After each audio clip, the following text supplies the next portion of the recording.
안녕하세요. 빌딩을 품위 있게 코디해드리는 빌딩 코디네이터 이철규입니다. 오늘은 빌딩 대신 토지, 땅에 대해서 한번 알아볼 텐데요. 서울에 있는 성동구 땅값이 전국에서 가장 많이 올랐습니다. 전반적인 이렇게 부동산 시장 이렇게 침체 분위기로 인해서 전국 땅값에 대한 그 상승률은 전년 대비해서 소폭 이렇게 하락했습니다.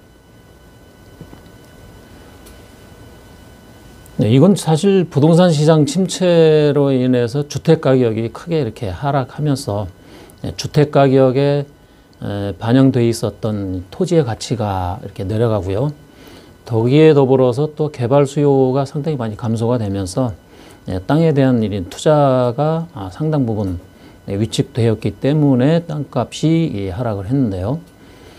그럼에도 일부 호재가 있는 지역 같은 경우에는 지난해에도 땅값이 지속적으로 오른 것으로 나타나고 있습니다. 지난해 오른 그 서울 주변의 세 곳을 소개해 드리도록 하겠습니다. 우선 그 지난 한 해 가장 땅값이 많이 오른 지역이 앞서 말씀드렸다시피 서울 성동구로 집계가 됐는데요. 뚝섬역 이 주변에서 이렇게 패션을 중심으로 한 상권이 상당히 활성화한 덕분에다가 그 디올 성수 컨셉트 스토어가 지난해 개장한 것도요. 집가 상승에 이쪽 지역 집가 상승에 상당한 영향을 미친 것으로 보이고 있습니다. 어느 정도 올랐냐 하면은요. 지난해 평균 성동구 땅값이 4.53%나 올랐는데 전국 평균 상승률이 2.73%에 비하면은요. 상당히 많이 두 배는 아니지만 상당폭 인상한 지역이라고 볼 수가 있습니다. 두 번째 오른 곳을 넘어서 그 외 세 번째로 많이 오른 곳이 경기도 하남시로 나타나고 있는데요. 하남시의 상승폭은 4.23%나 이렇게 상승을 했는데 하남시 같은 경우에는 지난 그 3기 신도시라고 볼 수 있죠. 그 하남 교산이 개발이 되고 있는 데다가 오는 12월 달에 완공이 되는 서울에서 세종까지 가는 이런 고속도로가 올 12월 말쯤에 개통이 되고요. 그리고 2023년 개통 예정인 송파에서 하남을 거쳐서 양평까지 가는 이런 그 고속도로 교통망 개선에 따른 거기에 대한 그 기대감이 집가 상승 요인으로 지목을 하기도 합니다.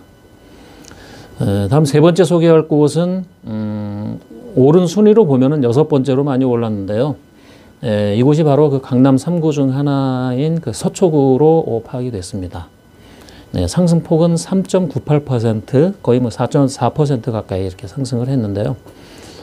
이쪽 지역은 지난해 2022년도에 그 신분당선 연장선이 강남에서 신논현역 그리고 논현역을 거쳐서 신사역까지 이런 그 신분당선 연장선 개통으로 인해서 중대형 빌딩 투자 수요가 늘어난 영향이 상당히 컸다는 설명입니다. 앞에서 이제 순위가 누락된 2위 지역은 경북 군위 지역이고요. 4위는 경상북도 울릉도, 그러니까 울릉군이고, 5위는 경기도 광명시, 그리고 7위는 이렇게 그 해운대로 파악이 됐습니다. 그동안 토지를 투자를 해서 실패하셨던 분들, 이 지역을 이렇게 눈여겨보시고 결정을 하시면은요, 이번 기회에 만회하실 수 있을 것 같습니다. 저와 함께 하면은요. 감사합니다.